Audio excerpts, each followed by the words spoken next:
चलिए सबसे पहले हम बात करते हैं मिडिल ईस्ट में फैले जंग के बारे में, तनाव के बारे में, क्योंकि कहा जाता है कि बदला जितना पुराना हो उतना ही ज्यादा खतरनाक होता है। और यही कुछ देखा जा रहा है ईरान और इजराइल के बीच में। लगातार जो जंग बढ़ती जा रही है, क्योंकि इजराइल कब से इंतजार कर रहा है ईरान से बदला लेने के लिए। अमेरिका के साथ इजराइल की मीटिंग हो चुकी है, कैबिनेट से हरी झंडी मिल चुकी है और अब बारी है कि कब तेहरान पर अटैक होगा और इजराइल 180 मिसाइलों का बदला लेगा। देखिए रिपोर्ट।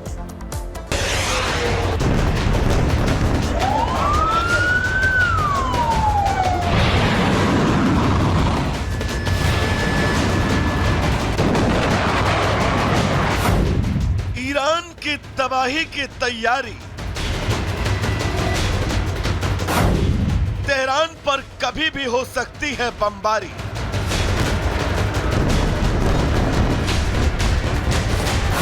नेतन्याहू की कैबिनेट ने मुहर लगाई।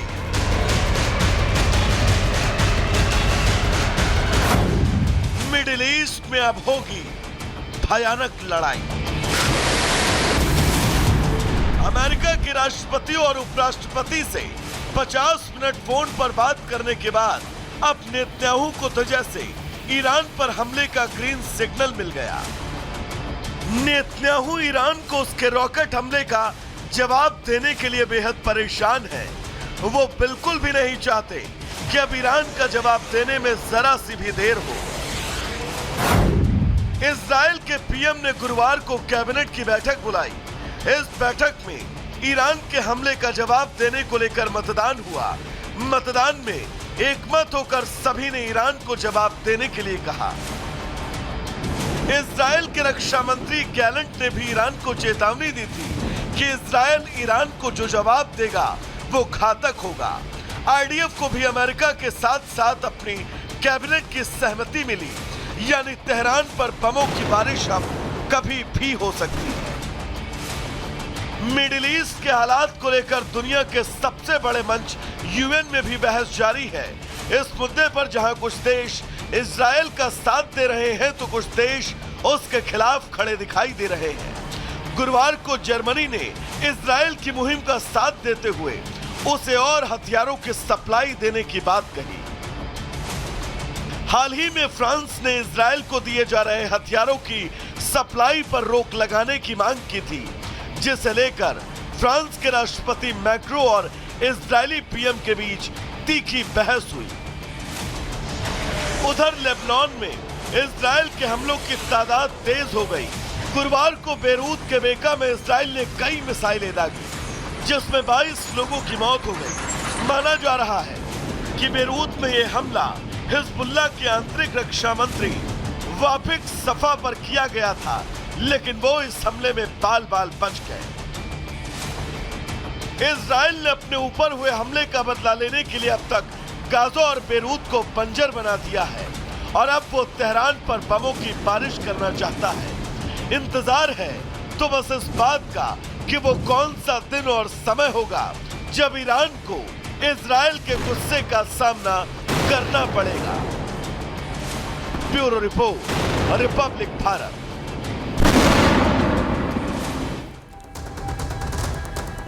तो लगातार जंग बढ़ रही है, अटैक लगातार इजराइल की ओर से जारी है और अब हम आपको बताते हैं वाकिब सफा के बारे में। वाकिब सफा दरअसल आंतरिक रक्षा मंत्री हैं हिजबुल्लाह के। कौन है वाकिब सफा? हिजबुल्लाह का बेहद खास है वाकिब सफा, जिनको आप देख पा रहे हैं हिजबुल्लाह के लोगों को सीमा पार कराता है। यही वो शख्स है जो सीमा पार कराता है। 100 से ज्यादा हिजबुल्लाह सदस्यों को विदेशी नागरिकता भी वाकिब सफा ने दिलाई है। पश्चिम और अरब देशों में मिशन पर भेजने की भी प्लानिंग वाकिब सफा की है। हिजबुल्लाह इजराइल के साथ कई वार्ताओं में वाकिब सफा शामिल हुआ है। हिजबुल्लाह की समन्वय इकाई में भी अहम भूमिका है वाकिब सफा की। और अब आपने जाना कि आखिर वाकिब सफा कौन है, क्योंकि लगातार ये जो जंग बढ़ रही है इसमें अभी तक 2 नाम है, इजराइल और अमेरिका, और अब तीसरा नाम भी कुछ ही वक्त पहले शामिल हुआ है, वो है ईरान। लेकिन अब चौथे नाम के शामिल होने की भी संभावना है और अगर ये चौथा नाम शामिल हो गया तो ये देश ईरान का पूरा समर्थन करेगा और अगर समर्थन करता है ईरान का तो यहां महायुद्ध होने की पूरी संभावना देखी जा रही है। देखिए इसी से जुड़ी हमारी खास रिपोर्ट।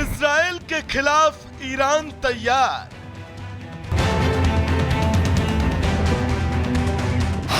रूस बनेगा ईरान का साझेदार।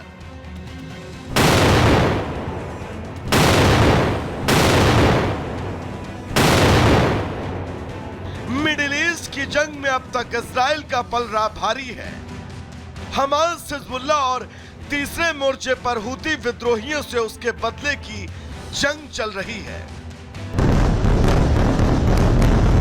गाजा और लेबनान इस बात का सबूत है कि इजराइल जब बदला लेता है तो दुश्मन का अंजाम क्या होता है। इस जंग में इजराइल को खुलेआम यूरोप के कई देश और अमेरिका का साथ मिल रहा है। लेकिन अब जब ये जंग ईरान के दरवाजे तक दस्तक दे चुकी है तो ईरान भी अपने लिए मददगारों की तलाश शुरू कर चुका है। ईरान के राष्ट्रपति पहली बार पुतिन से मिलने वाले हैं। दोनों के बीच ये मुलाकात तुर्कमेनिस्तान में होने वाली है। सितंबर में रूसी प्रधानमंत्री मिखाइल मुशिस्तीन ने ईरानी राष्ट्रपति से मुलाकात की थी। हिजबुल्लाह के चीफ नसरल्लाह के मारे जाने के दौरान ये मुलाकात हुई थी। जहां तक इजराइल की बात है तो उसे कई मोर्चों पर अलग अलग देशों का साथ मिल रहा है। यहां तक कि कई देश तो इजराइल को हथियारों की सप्लाई भी लगातार कर रहे हैं और इससे पीछे भी नहीं हट रहे।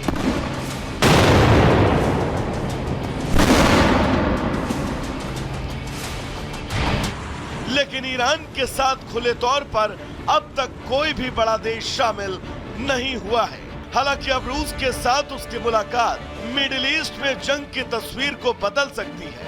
माना जा रहा है कि रूस ईरान के समर्थन का ऐलान कर सकता है।